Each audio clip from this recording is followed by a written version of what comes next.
Welcome to Bottles and Broomsticks, a monthly podcast exploring the magical lifestyle, witchcraft practices, and storytelling traditions, all through a beginner friendly lens. I'm Bree, and my co host Kelly and I bring warmth, curiosity, and approachable magic to each episode. Each month, we share practical tips, simple spells, and enchanting folklore to help you bring more magic, intention, and wonder into everyday life. So fill your glass and grab your broom, and let's get started.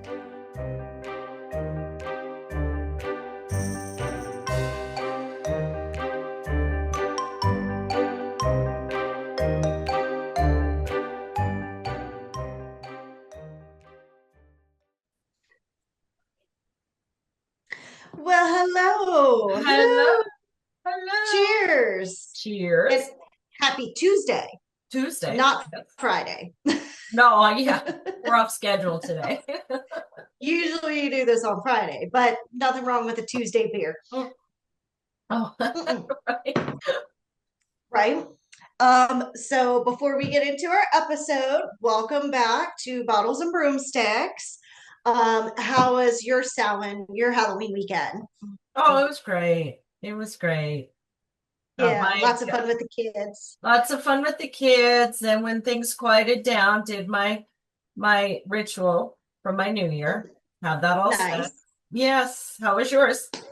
It was good. It was so peaceful. I did a little ancestral dinner, just me sitting there in some peace and quiet, thinking about grandma who's Oh, passed, set up a place setting for her, just hoping to commune with her. So it was really nice, like, a way to reflect on some memories. It was fun, good. but very peaceful. Very peaceful. Yes. Yes. Very. So now that Samhain is over, Mhm. a lot of people take this time to reset their altar. So today we're going to talk about setting up your altar or your sacred space, which is so much fun. It's like my It favorite is thing to do. fun. It is fun. Yep. So first, if you're new to the practice or you have no idea what we're talking about, altars span pretty much most religions and spiritual practices. Mhm. But for witchcraft, it is that designated space that you're going to use to do any rituals, spells, or even just like have a reflective moment throughout your day. Right. Um, the important thing, probably one of the most important things about your altar, is it should be in a space that is peaceful and calm, or that speaks to you, like the energy just works with you. Mhm. Maybe just like a corner that you gravitate to out of comfort or peace in your home. Right. Um, or it could be outdoors as well. There's a lot of people that set up outdoor altars. So it's one of those things, there's no real rules or anything like that, but there are some basics and traditions that people do tend to include in their altar setup. Right. So, again, this is one of those things that it's totally on you and what speaks to you, but we're just going to go through some of the basics of what people would normally put on Yes. there. You Yep. can see So, mine over my yes. shoulder. And mine's actually behind me. Very nice. Very nice. Yes.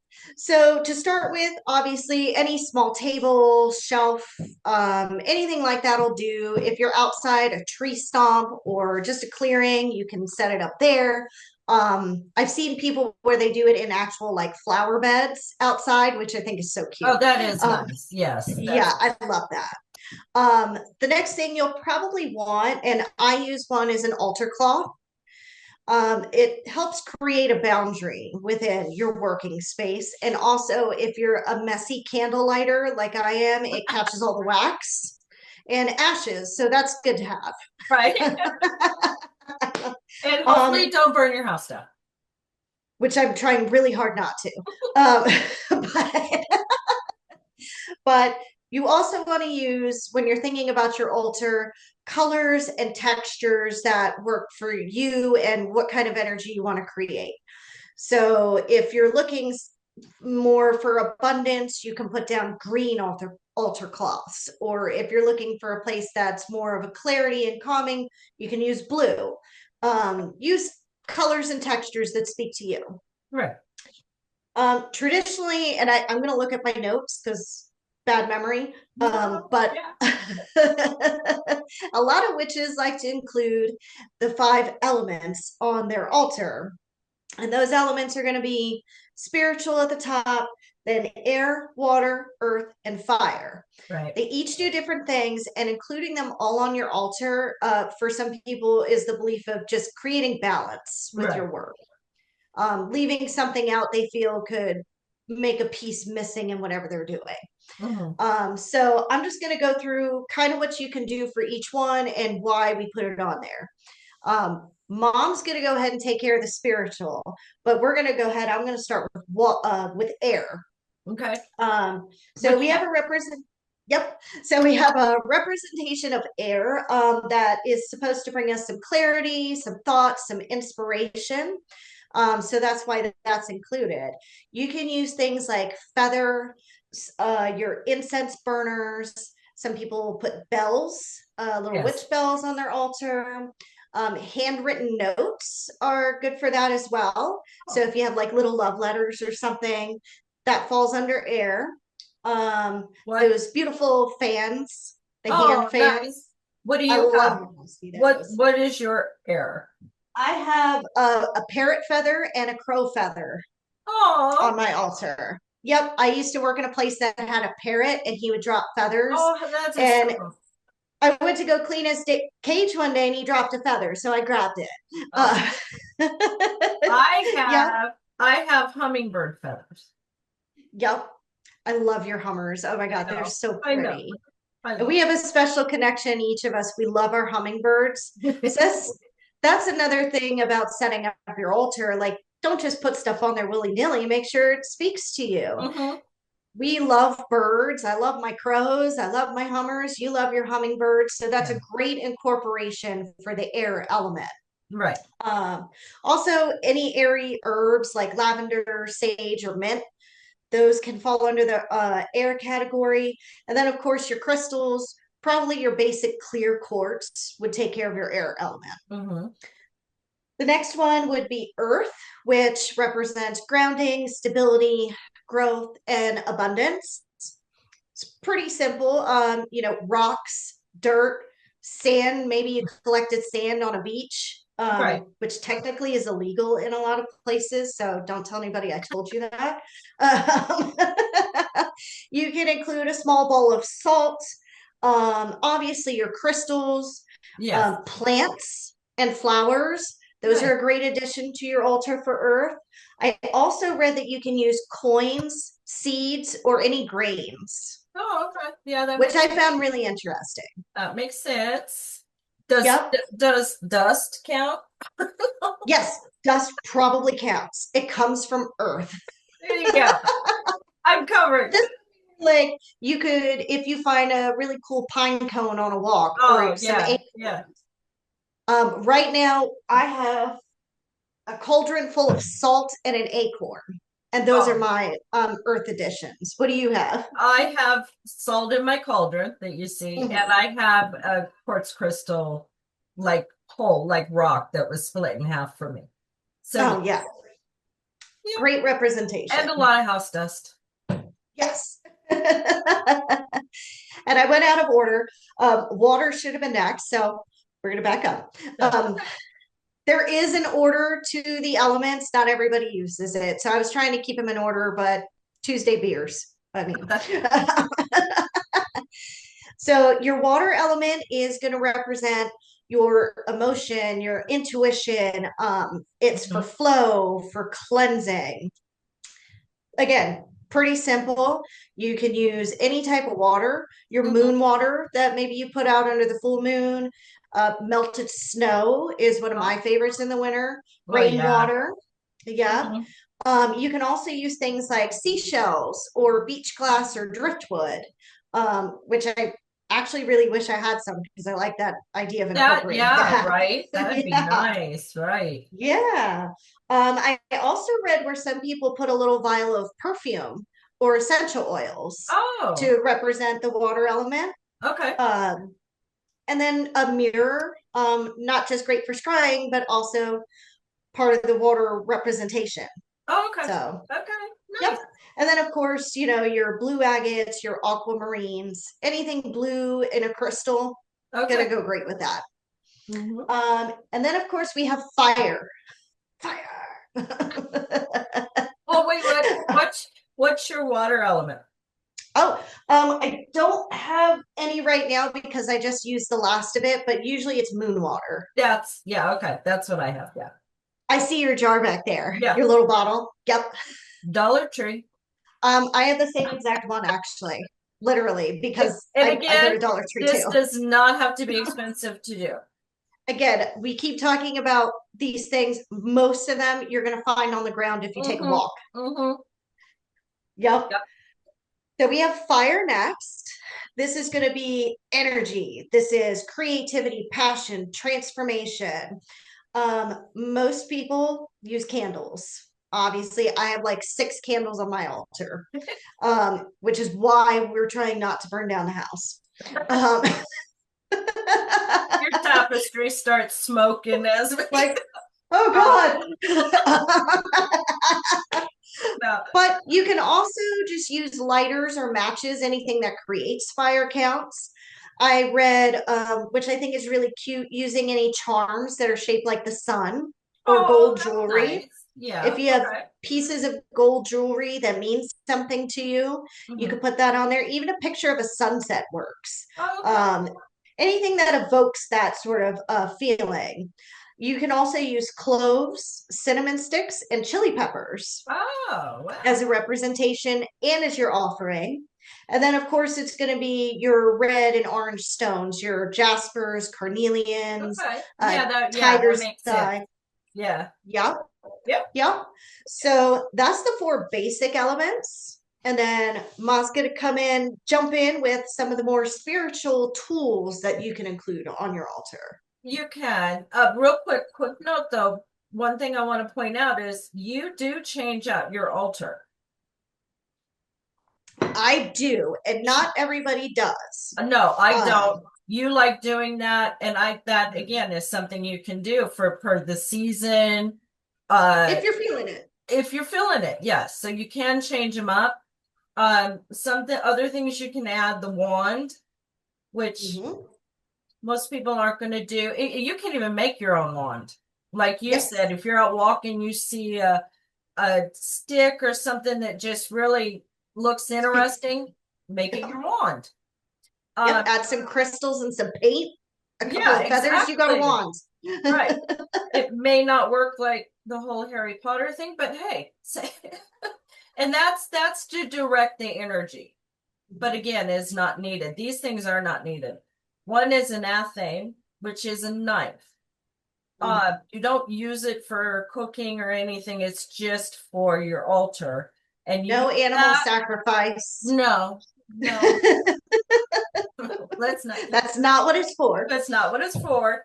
That's for your and again, I'm kind of looking at notes too. That's for your power, your protection, and it cuts through illusion. Mm, So again, if I like your that. intention and you can use that to also like you want to direct the intention. Gotcha. Another thing that, and I have both a wand and an athame. This one I used to have, I don't, because my altar was getting crowded. Yeah. It was just getting a little too busy as a chalice. Oh, I like that. Yes, and that's again intuition, that's emotion, and again that's have a little Not wand, necessary. But have a it would little be a wand. great I like things that have more than one purpose. So if I had a chalice, that would probably be what I would put my water in, you Oh, know, yeah, or yeah. salt, you know, Oh, yeah, you could do or that. get another candle. Right. She does not have enough on her altar. Just say we I'm love looking our like the Catholic crystals. Church up in here. And it talks about the crystals, which again, like you said, you can put any crystals Mhm. that just you need for whatever your intention is for that moment or for a time span if you feel like you need some protection. Right. or, oh, here's another one. Here's another one. The mortar and pestle. Oh, I love that addition. Yes. Yes. I have one, not on my altar, but it has lived on the altar for a period of time here and there, depending on what's going on. But I See, love it. and that's creation, that's blending, that's transformation. This is great for if you're, say, you're doing a little spell in your cauldron and you need a mix of herbs, and you got your mortar and pestle right there. You can Right, get them all blended up, right. put them in your cauldron, and complete your Yeah, and you ritual. can blend and they do have you can do an offering bowl, but to me, that's kind of the same thing as my cauldron. And I Yeah. know I don't, we could be totally off base with that one, but that's just me and that's how I feel. Mm-hmm. Yep. And And that's the whole deal behind an altar. And another thing they're saying, which again, I wouldn't have room for, maybe you do, your Book of Shadows, because again, as you're doing a ritual or a spell, you want to write that down because some spells and rituals and that don't work right away Right. because maybe the intention wasn't fully that. So you want to kind of track what you're doing Right. and Yep. see if that gave you the results that you wanted. Yep. Exactly. It's And a good, like, not like the journals we were talking about in the last episode. these are things you actually fill You, out. you actually write down, kind of like a recipe book. Okay, I did this and this and this. Mhm. You know. That's how I think of it, is like a recipe book. Hmm. And it's literally how I write it. A Oh pinch of yeah, this, a dash of this, blend yeah, it, burn it, and that's how it's written. right, exactly, and that's how it should be. Yeah. Um, One thing I want to touch on that when you were talking in the beginning about altars, and you can put them wherever you want them to be. Some people don't have room. I don't have room. My altar is in my office where I work. So if you see the salt lamp, the Himalayan salt lamp, Yep. you should include that because that because work is so mental and Mhm. so kind of chaotic, it kind of balances the vibe. Mhm. So this is kind of where I work. That's my altar. I want to balance that vibe and keep peace, separate the work and the spirit. So Yep. that's why that's there. That's a great addition. I also feel like too, if you can't afford a Himalayan salt lamp or you just don't have space for it, for me, I include plants because Plants, plants yes, absorb plants so will much work too. energy. They do. I feel like that's kind of the protection on my side. So like I have one of my African violets that I stick Right. up there. Well, in a Uh, lot of which again, you kind of have to be careful of, a lot of my salt lamps have come from one of my favorite places, Goodwill. I'm a thrift, I'm a thrifter, and She's a heavy thrifter, yes. I have salt lamps in every room, multiple in every room. You can find them and they're not expensive. You do Mhm. need to make sure it's a true Himalayan salt lamp, but and then a lot of them don't come with a bulb and the cord and all that, and now those you can order really cheap. So just for people Right. out there, if you want one, try the Goodwill. Yep. And if not, get yourself a plant. Get yourself a plant. Yeah, I have that too. I have like a whole barrier thing going on. She's like protection, protection, protection. Oh God, I'm all about protection. Yes. But that's a lot you can already include in your space. Some other things that I was reading, which I just thought were cool, if you Uh-huh. have them laying around, photos of your ancestors, or I've seen where people maybe they lost a pet.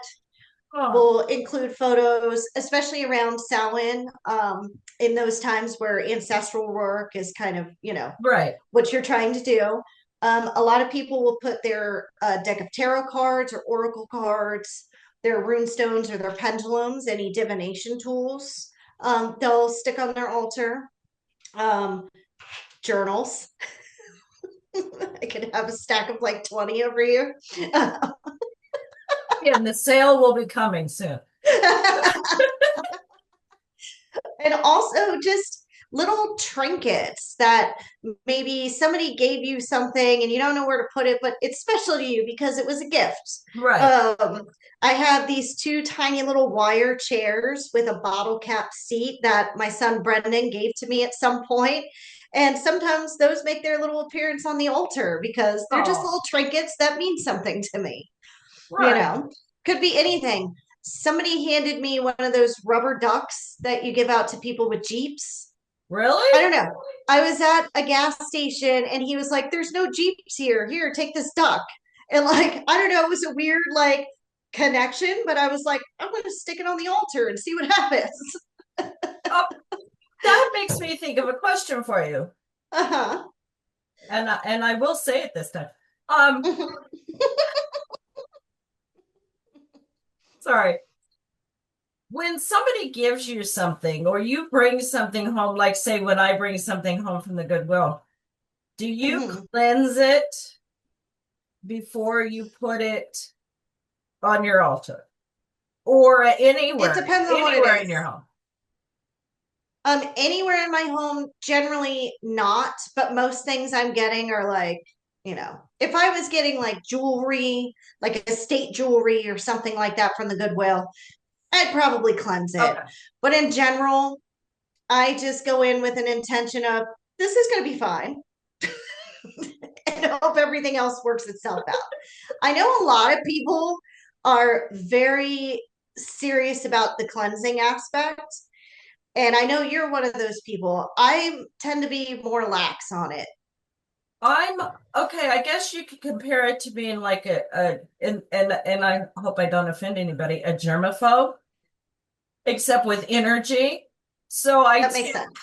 I tend to I even have, protection sigils on my, and I probably said that wrong, on my garage door for when, and I'm not Mhm. trying to offend people coming into my home. I'm just protecting my The energy, but that's totally valid. I think for me, I tend to keep my space cleansed with sage and incense on a regular basis.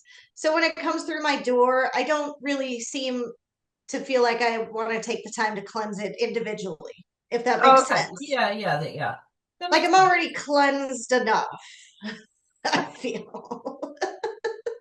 Nothing Well, interesting happens here. We're safe. for me, it just depends. If I'm bringing something home from the Goodwill, I do tend to cleanse it. Especially if Not I know somebody owned it everything. before.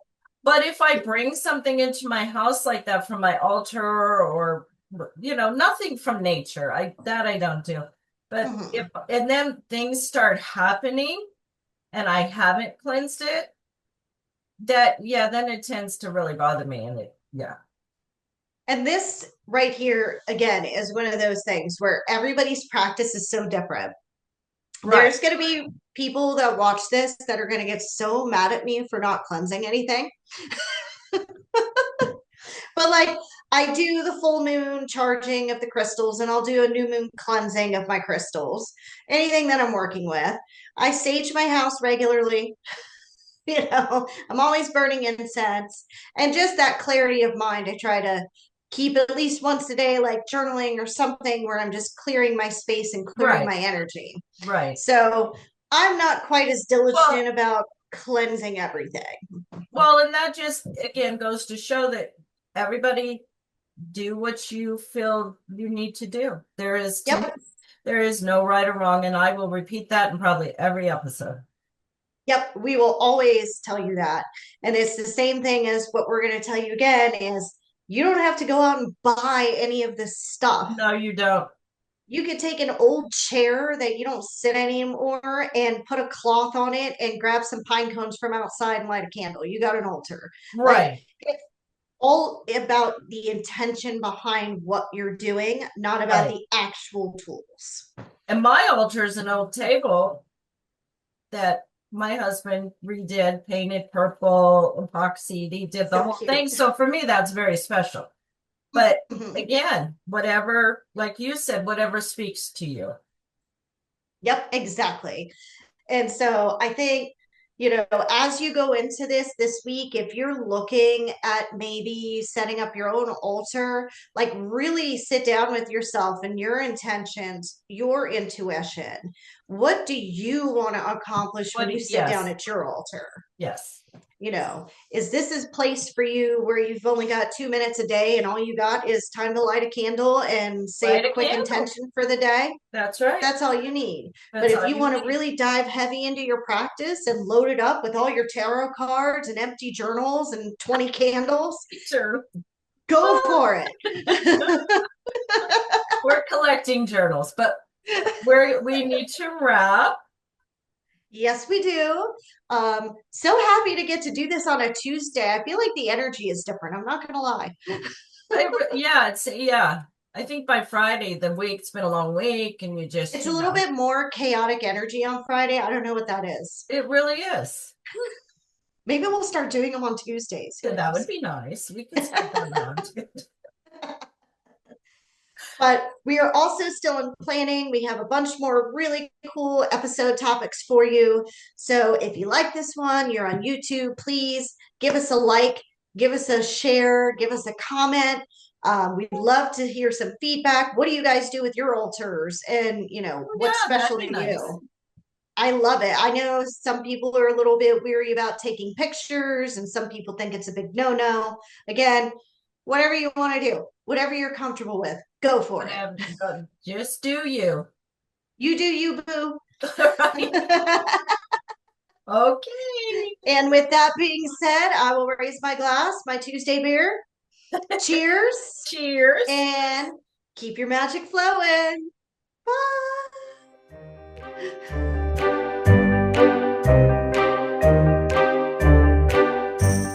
The candles are dimming and our circle closes for now. Thanks for sharing your time with Bottles and Broomsticks. Follow or subscribe so you don't miss our next gathering, and leave a few words to share your thoughts. Until next time, keep your magic flowing.